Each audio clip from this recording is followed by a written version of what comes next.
Yeah. Yeah. Oh yeah. Back at it again. Back at it again. Oh my gosh.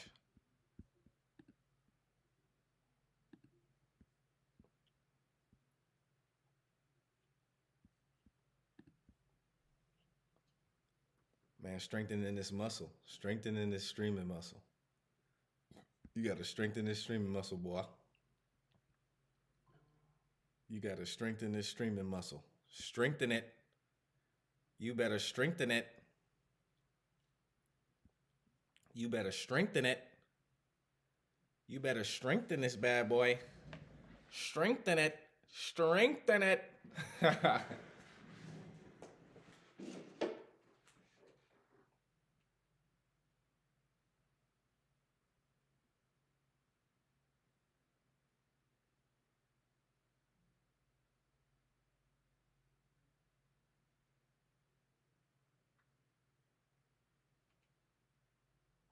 Fade looking good. Okay, shout out to my barber. Fade looking good. Shout out to my barber. All right. Shout out to my barber. Fade looking nice. Fade looking nice. Fade looking nice.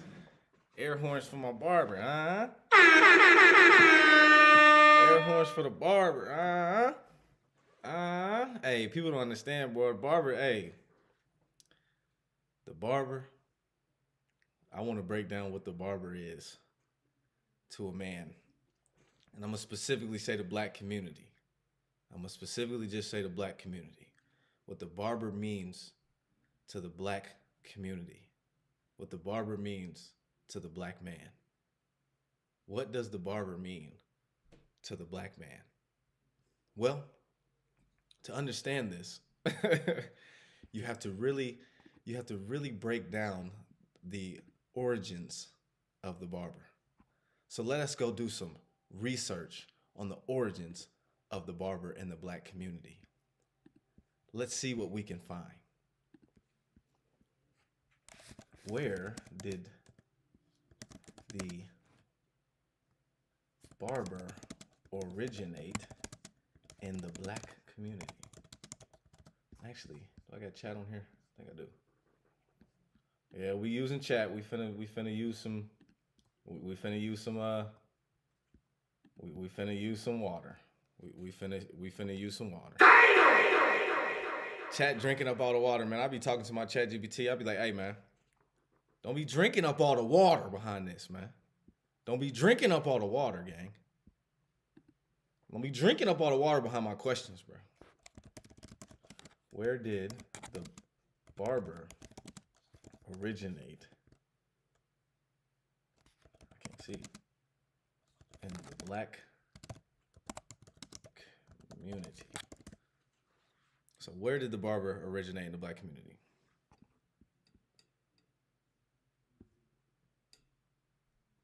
Okay.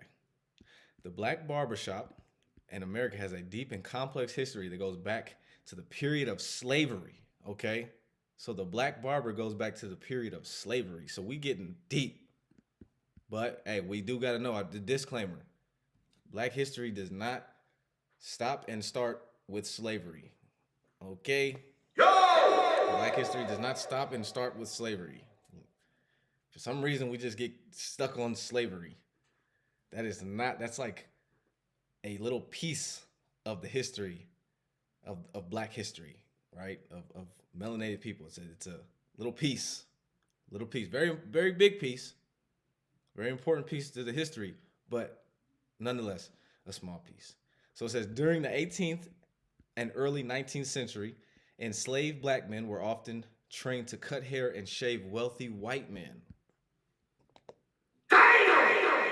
Because barbering was considered a skilled trade, which I believe it is. It's definitely it should be a barbers union.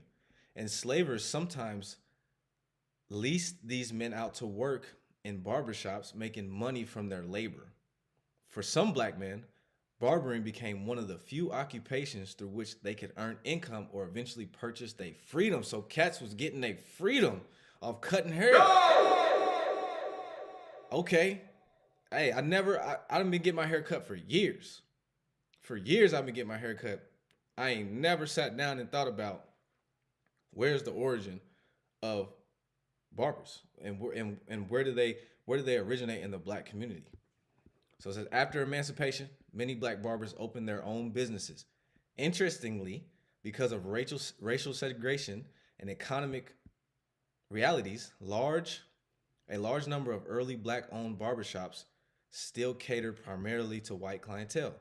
In cities like Charleston, San Francisco, and Los Angeles, black barbers became highly respected craftsmen and successful entrepreneurs. Air horns for the black barbers. Highly respected craftsmen and successful entrepreneurs. I believe it's the same to this day. What's up, baby?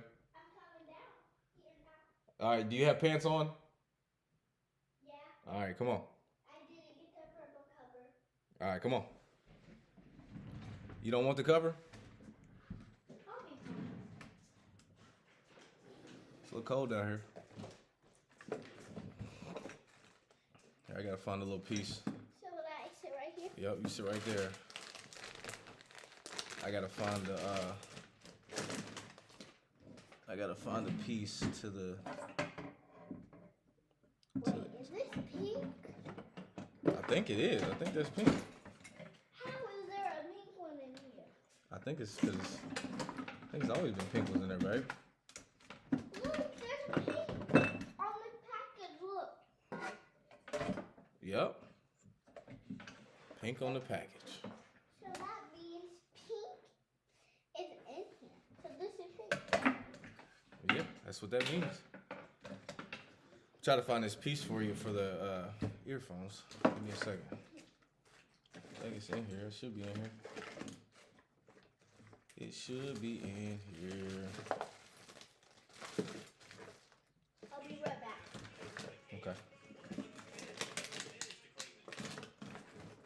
Now, I'm going to go get my purple color. Alright. I told you to bring it.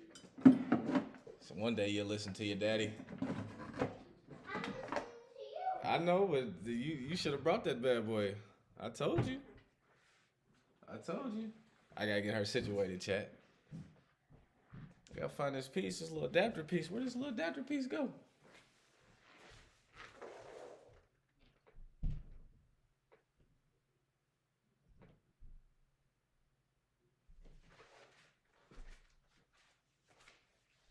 Gotta be in here. Cause I'm not trying to hear her YouTube shorts the whole time that I'm. I just have to go get my earbuds. Hold on, chat. We be right back. I'm gonna have to get you my little earbuds. Come on.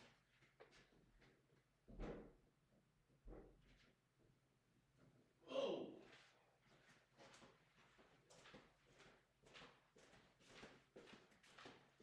Get a chill with daddy. Ain't that fun? Okay. There you go. Can you make me a little caterpillar by wrapping it around me? Oh. Show me a You little tell me to make you the caterpillars. I ain't got it. I can't make no caterpillars. All right, hold on. I'm gonna go get the little earbuds.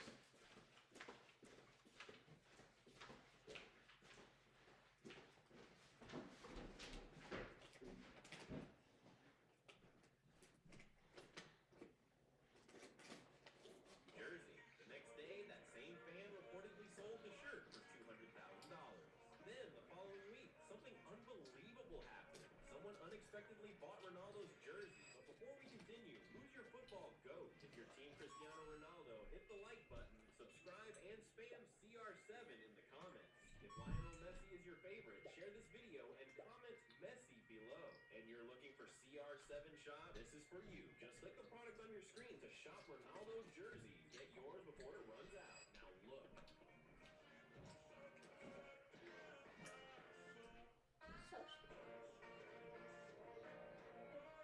Back in 2020, these people should not have survived, and the last one defied all odds. First, unnamed couple, 2014, China. A shipping container suddenly fell onto a couple's car, crushing it almost flat. When rescuers arrived, they believed nobody could have survived, but the impact pushed the passengers down with the vehicle, leaving just enough space to protect them. Crews lifted the container,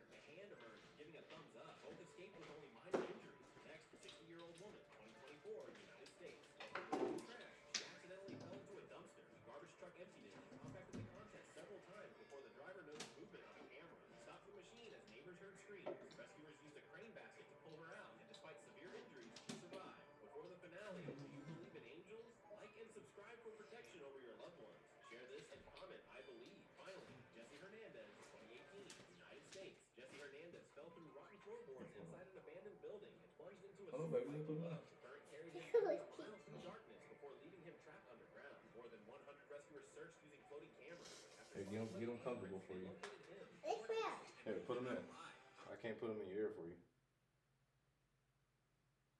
Keep falling. We'll just put them in there and get them in there nice.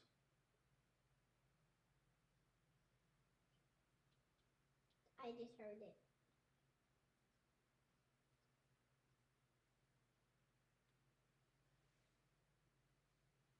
Here you go, kid. Be right back so I go grab something else.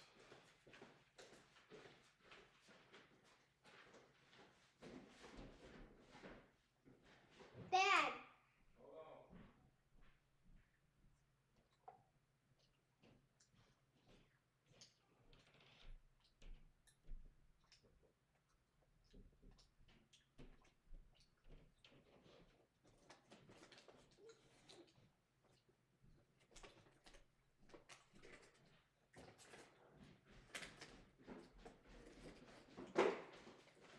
What you need? Well, I can't hear it. I can't hear it that much. It's so low. All right, hold on.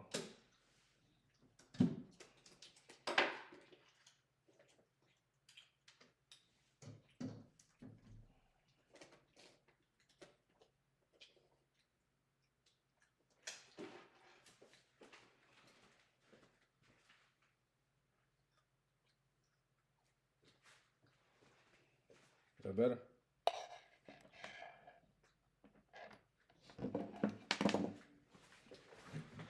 All right, chat. My fault. After emancipation, many black barbers. Okay, the version of the black barber shop that people recognize today really emerged in the late 19th and 20th century. As more African Americans gained economic independence, black barbers increasingly opened shops specifically for black customers. These spaces evolved into much more than places to get a haircut. Community gathering places, informal mentoring spaces where older men advise younger men, centers for political discussion and activism, places to debate sports, religion, and current events, safe environments where black men could speak openly without the pressures of the wider society. The National Museum of African American History and Culture describes Black Barbershop as a sanctuary where people could be vulnerable and discuss issues important to the community. So while the profession Can of you barbering... turn it up? Is that good? Mm-hmm. So while the profession of barbering itself is ancient and exists across many cultures, including ancient Africa, Egypt, Greece, and Europe, the distinctive black barbershop culture in the United States originated out of slavery, transformed through entrepreneurship after emancipation, and grew into one of the most important institutions in African American community life. That's why many people say black barbershop isn't just about getting a fade. It's part business, part social club, part town hall, and part family tradition. Air horns for that. All right, we went through a little history lesson right there. I had no clue where black barbershops originated at all. I was very ignorant to that. Very, very ignorant to that. So that's where it originated. It actually originated with black people cutting white people hair. Go figure. That's pretty crazy. I didn't even know that. Seen a wild video today though, where dude was in the barbershop getting a haircut, and he was also getting a haircut, if you know what I mean. He was getting a haircut. He was getting both his heads polished off, which was wild to me. I had to scroll off of that expeditiously. I said, what is going on?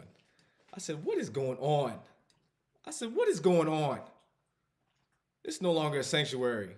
There's somebody getting topped off in the middle of the barbershop while he getting a fade. What's going on? I don't know. It kind of irked me a little bit. It kind of irked me. I ain't gonna lie. Cause a black barbershop gotta be a sanctuary. You can't be doing decrepit accents in the barbershop. It's gotta be a sanctuary. It stay a sanctuary. It stay a place where we can come together as black folk, you know what I'm saying, and be able to express our ideas, understand one another, and ultimately just feel safe and accounted for. And if you bring something like, sex into it, stay a place where we can come together as black folk, you know what I'm saying, and it becomes detrimental.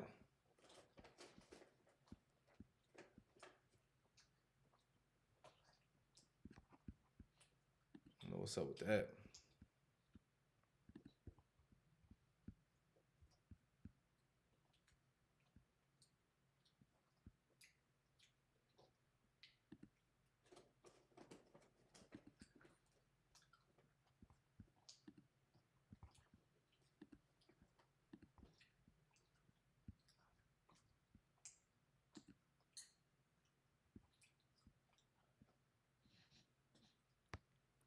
Chad, let me know if it's getting choppy or anything.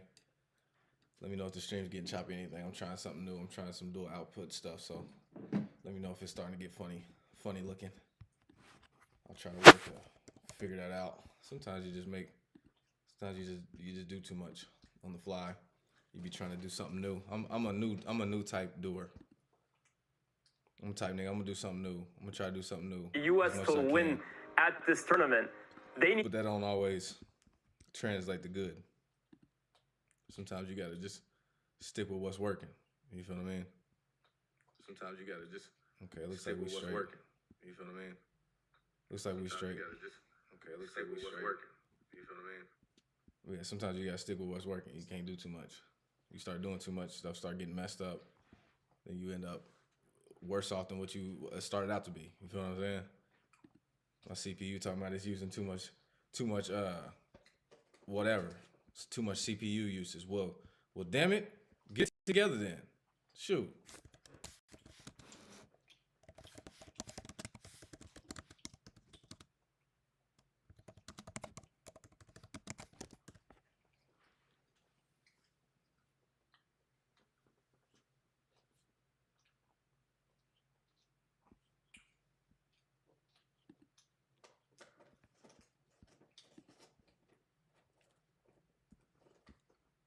Let's figure this out.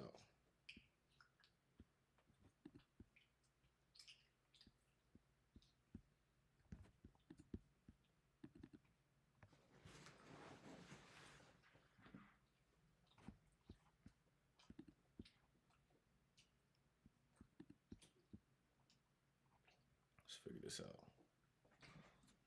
Sometimes you gotta figure some stuff out. Figure it out on the fly. Feel what I'm saying? Figure it out on the flizzy.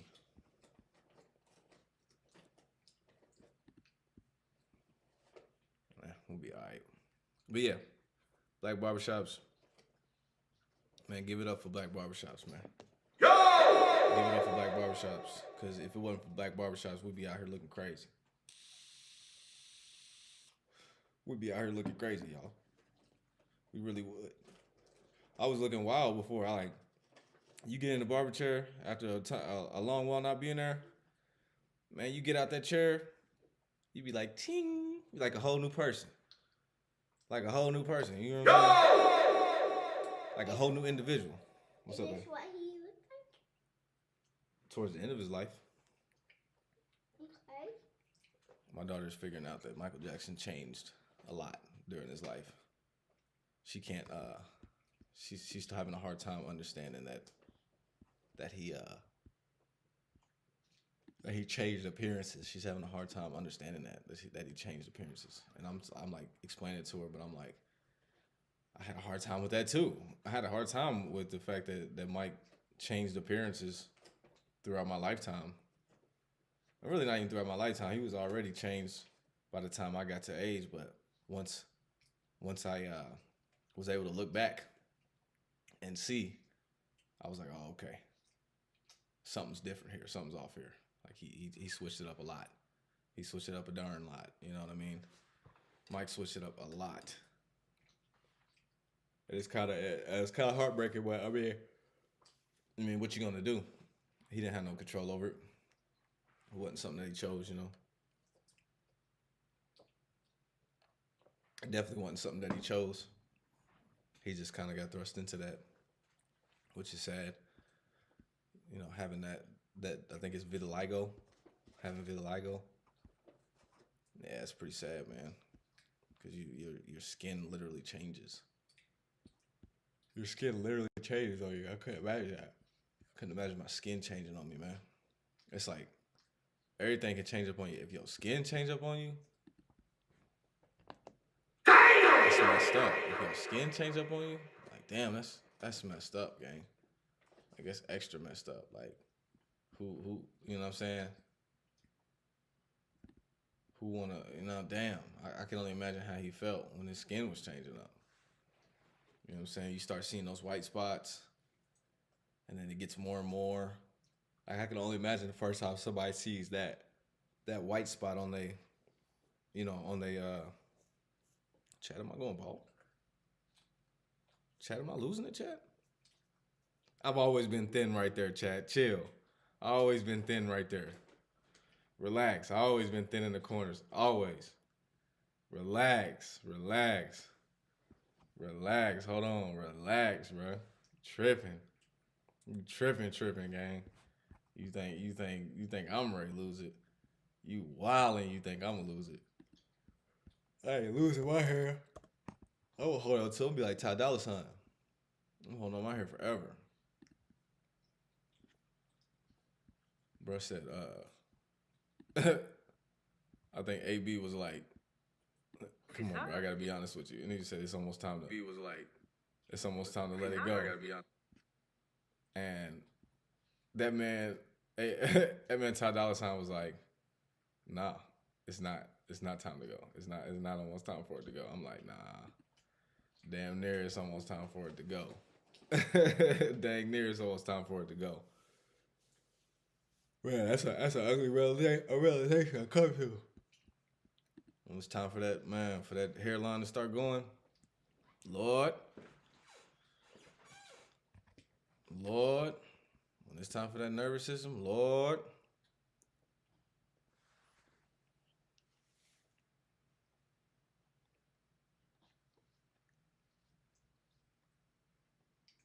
You know what it is, chat. My spine's healing. Give me a break. Give me a break. Give me a break. It's one thing to be hurt. It's another thing to be hurting your spine. Golly. It's another thing to be hurting your spine. No amount of stretching fixes it, man. I gotta go to the doctor.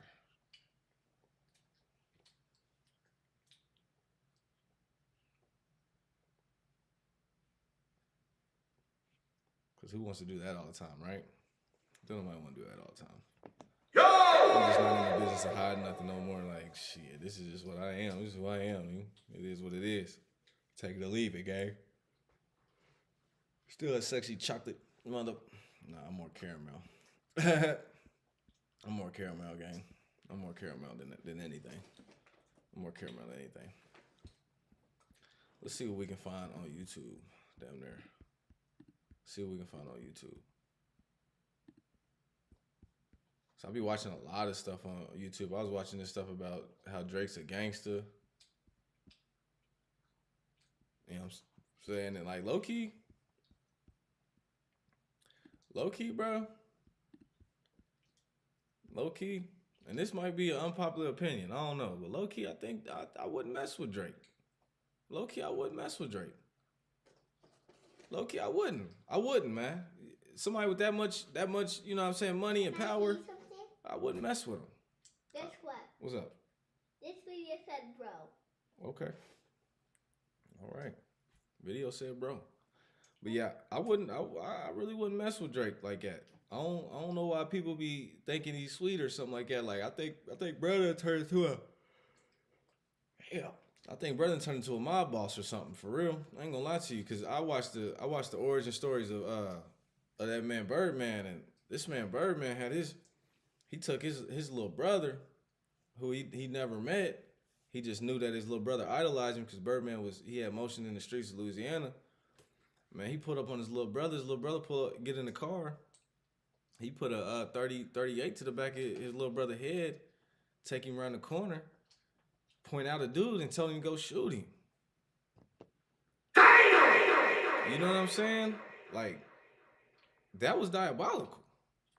That was very diabolical. I never had thought about anything of that nature. That was diabolical. To take your little sibling and make him go shoot somebody? Dog. Yeah, that was diabolical. That was something where I was like, you know, yeah, that's something that's off the charts for real. That's like that's top tier manipulation. Top tier manipulation. You feel what I'm saying? Top tier manipulation, bro. He manipulating like the parasites out here. You feel what I mean? And when I say parasites, I mean the negative influences, the negative spiritual influences, the low frequency entities. You feel what I mean? The ones that they call the D word, them cats. You know what I'm saying? But when you call them the D word, you end up placing it has a fear connotation to it. So you end up placing fear on it, and you actually throw yourself into the loop. You throw yourself into the trauma loop. Like if I was to say demon, boom, immediately a connotation comes in your mind. You get thrown into the loop, and then from there you open yourself up to the parasites. You open yourself up to be fed off of. You see what I'm saying? So when you really look at them as parasites, as low dimensional beings, you know what I'm saying? You end up, what's up? You just put it back in, baby. You end up understanding that that's what they are. They just low dimensional beings. They ain't nothing. You know what I'm saying? They really ain't nothing to be afraid of, bro. And really, they be trying to, like, it's crazy because what I'm realizing as I recently stopped smoking weed. You know what I'm saying? Air horns for that. And like it ain't one of them stop like, oh, nigga just gonna stop and then just gonna start again. No, it's like stop, I'm done forever type. Like I don't have no desire to smoke no weed, man. Like at all. You feel what I mean? And so what I've been seeing, because it's been probably about a month or something like that now. What I've been seeing, first of all, dreams is crazy, right? And that's what everybody says. Your dreams is wild after you you know what I'm saying, after you stop smoking weed. But I could see why people go back. I could 100% see why people go back. Because the things that your dreams show you when you stop smoking weed, off the charts. The stuff that you see when you stop smoking weed is off the charts. It's astronomical. You know what I mean? It's honestly, you honestly start to tap into something way deeper than what you thought. You know what I mean? And actually what you're seeing in your dreams when you stop smoking weed is what has been lurking behind the shadow the whole time. It's the stuff that's been there in your subconscious, you know what I mean? And it starts coming to the forefront. And if you're not a strong person, you'll go back to it because at the end of the day, it's like, it's so, you know what I'm saying? It's so jarring and so scary and so spiritually inclined that it might force you back into it just so that you can feel relaxed again or whatever. But really, it's gonna be a battle because now you gotta deal with it. You gotta deal with it. Now you got to deal with all that subconscious energy behind that's been low level hanging up under you. You know what I'm saying? You got to deal with that now when you stop smoking. You know what I mean? And I think that's what scares a lot of people. I ain't gonna lie. Maybe it's not conscious, maybe it's subconscious, but it scares a lot of people. It definitely scares a lot of people because it scared me. You know what I mean? It's some real stuff that you, because you become like so lucid in your dreams when you're not cutting off that part of your brain with the plant that you end up, you know what I mean? You end up tapping into who you are, and sometimes you don't like that. Sometimes what you see is not as desirable as what you thought. You feel what I mean? So, but the moment that you stop playing with it, the moment that you stop playing with the substances or whatnot, and you start to really dig deep emotionally and start to really, you know, see yourself for who you are. And I'm not knocking nobody that smoke. You know what I'm saying? Do your thing. Keep doing it if you want. Whatever. I don't give a fuck. Care if you stop or not, nigga. Shit. Smoke all you fucking want, nigga. I don't care. I'm just telling you what's good, nigga. I'm just telling you what's good. There's all types of shit lurking behind that veil that you put up when you smoke. It's just what it is. There's all types of shit lurking. And that shit gonna come to the forefront whenever you stop. And it's gonna come in the form of your dreams a lot of times. It's gonna come in the form of, conscious thought. You know what I'm saying? Your subconscious is gonna come to the forefront and you're gonna have to deal with it in your waking hours and in your sleep hours. So it's real talk. Because from one thing I learned about weed, bro. One thing I learned about weed, weed make it easy to do everything that you ain't supposed to, gang. Weed make it easy to do everything that you ain't supposed to, bro. On everything. It make it so easy to just fuck off a whole day. You know what I mean? Or it make it so easy to dive right into the next indulgence. It just make it so easy, man. And the shit we smoking now, bro, this is not weed, bro. I'm sorry. It's like not even weed no more. It's low-key not even weed no more. I'm just being real. It's low-key not even weed no more. It's low-key something different. You know what I mean? Like, this is not what our ancestors was partaking in at all. You feel what I mean? So that's just my take on it. Like I said, I don't give a fuck if you stop smoking or not, nigga. Smoke all you fucking want. But eventually you're gonna have to deal with your fucking conscious. You have to deal with your subconscious eventually. Eventually you're gonna have to fucking deal with it, nigga. And what you gonna do when you gotta deal with it? You gonna be a bitch? Honestly, you a bitch if you can't stop, you a bitch. I'm sorry. Somebody gotta say it. You a bitch if you can't stop smoking weed. Like, if you really can't stop smoking weed, you a hoe. Point blank, period. If you can't stop doing anything, you a bitch. Point blank, period. Especially the men. You a bitch. That's how I felt as soon as and look, I got my Mrs. Fogg right here. You know what I mean? So yeah, I'm not sitting here judging nobody behind the shit. I know how it be. But eventually you gotta talk to yourself and tell yourself, nigga, so you can get up off of this shit. Man, a lot of us picked this shit up when we was kids. A lot of us picked it up when we was kids, man. I remember the first time I was trying to smoke some weed. We couldn't find no weed, and a Black and Mild ended up in my hand. And then it was all she wrote. You feel what I'm saying? It was all she wrote. So this shit literally just slips in. It just literally slips in, man. And it's something that a lot of us can't handle. Maybe none of us. I don't know. Maybe there's people out there that can. You feel what I mean? I'm too high conscious of an individual. Them high conscious individuals, bro, for some reason, the urban shit just don't mesh with us. Them high conscious individuals, motherfuckers that think like up here, like, yeah, my brain might be here, but my fucking mind's up here. You know what I mean? Like, for some reason, the high conscious individuals, a lot of times you can't smoke, bro. A lot of times you can't, man. What Richard Kidd say, can't smoke no weed. Like, you can't. And you gotta understand that. You know what I mean? It's one of them things where people get defensive over it and, oh my God, and they defend it. Like, you know what I'm saying? I'm never gonna defend no fucking plant, nigga. I'm not gonna defend no damn thing. I'm not gonna fucking defend that shit. I'll defend a person, even an ideology. I'm not gonna defend a fucking plant. Come on, bro. Like, come on, bro. Niggas be fighting for weed like it's like weed pay their bills, nigga. I mean, for some people it do, right? So I guess I understand. I guess I understand that shit. I guess I understand that. But still, at the same time, it's like, bro, get the fuck over yourself.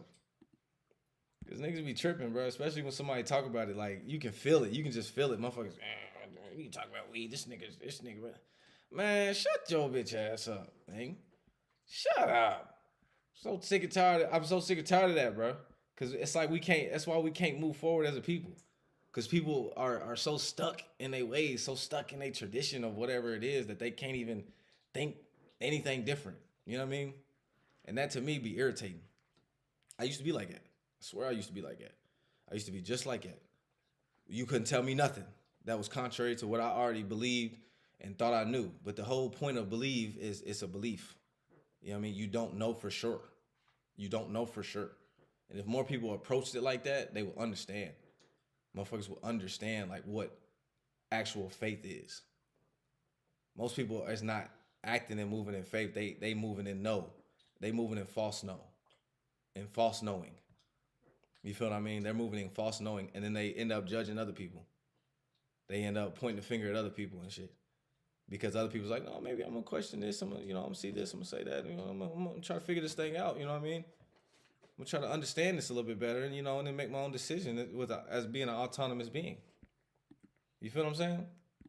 So yeah, like, fuck all that shit. Fuck all that trying to prove something to somebody. When you start debating, bro, that actually it opens you up it opens you up and lowers your frequency when you start debating, because no matter what, I don't care who you is, where you come from, whatever. When you start debating about something that you're passionate about, you start to get irritated.